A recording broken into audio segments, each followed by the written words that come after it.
ግንቦት 24 ለሚካሄደው ምርጫ ያው ከቤተሰቦቼ ጋር ነው የምኖረውና ከነሱ ጋር ያው በጠዋት ተነስተን ሄደን ይበጀናል ያስተዳድረናል የምንለውን ፓርቲ እንመርጣለን።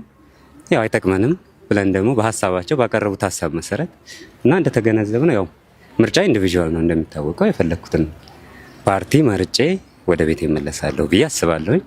ያው ምርጫው ሰላማዊ ዴሞክራሲያዊ ሆኖ እንዲያልቅ የበኩላችንን ሁላችንም መወጣት አለብን ብዬ አስባለሁ። ለኛም የሚበጀንም ለልጆቻችንም የሚበጀን ለመምረጥ ዝግጁ ነን። እግዚአብሔር ይመስገን። ሰላም ያርግልን። ሰላም ምርጫ ይሁንልን። የምርጫ ካርድ በሰዓቱ አውጥቻለሁ።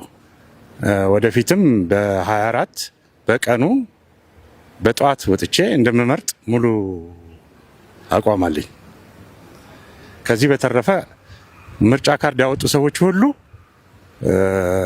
በእለቱ ተገኝተው ድምጻቸውን የመስጠት ኃላፊነታቸውን እንዲወጡ ምክሬን ለግሳለሁ።